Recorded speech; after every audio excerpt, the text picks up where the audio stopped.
my friend. I hope you're doing well. This episode of Serve to Be Great is coming from Fernandina Beach, Florida. It's a beautiful morning here. You may hear some birds singing in the background. Earlier this year, I took on the first full-time employee for my company.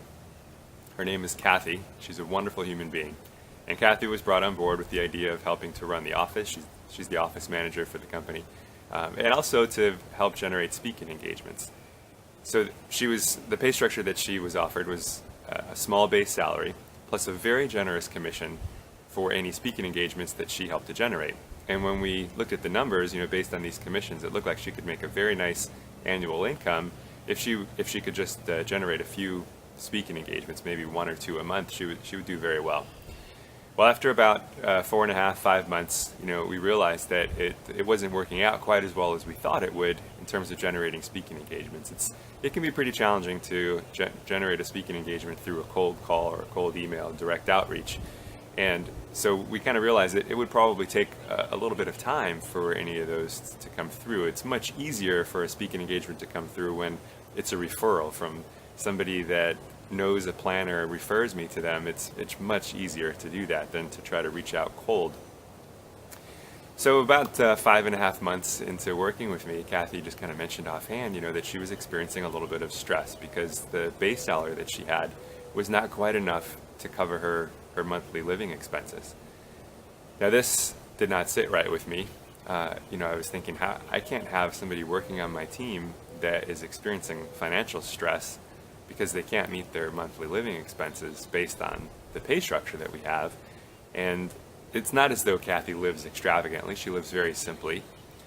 So I looked at the numbers for the rest of the year with the projected revenue, and it looked like it would be pretty tight. I mean, we already had a lot of expenses going out for different things, and we would have to generate some extra speaking engagements in the next 6 months in order to be able to cover her raise. Now, I know that sometimes, this is almost halfway through the year, and I know that oftentimes planners plan at least 6 months out. So it could be that we don't generate any more engagements than what we already have lined up for the year. But I felt, I can't have somebody working for me that's under that type of stress. We're going to go ahead and give her a raise, and the speaking engagements may or may not come through. I have confidence that they will, but regardless, it's just simply the right thing to do. And so what we did is we changed the pay structure a little bit. It's where now it's a higher base salary, and then we do profit sharing. So we still can work together as a team to help the business grow. Well, I called Kathy to explain this to her, and she was overjoyed. She was so thankful, so happy. She said this has relieved a tremendous amount of stress for me.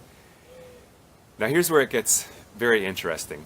Within 48 hours of telling Kathy this, I received an email kind of out of the blue. Somebody had found me online and said, "Would you please give me a call? I want to talk to you about a speaking engagement." So I was actually on my way to Seattle for another speaking engagement. I was just about to walk out the door to go to the airport, but I decided, I'll give a call and talk on my wireless device or my Bluetooth on the way to the airport. Well, it turns out that this organization needed me to speak the very next week, and they needed me to speak on Monday, which just happened to be the only day that week that I was available to speak. And my corporate fee at that time was the exact same amount of the raise that was offered to Kathy. So within 48 hours, the raise that was offered to Kathy was accounted for by a new speaking engagement that just kind of came in out of the blue as an anomaly. Now this type of thing has happened quite a bit in my life. I've noticed that when I just have this spirit of selflessness and wanting to give, oftentimes I receive back in some material way. But to me, that's not the most important part. The most important part is that when we have a spirit of generosity, it simply cultivates a joy and a happiness that makes life much more rich. And it can actually be pretty helpful professionally as well.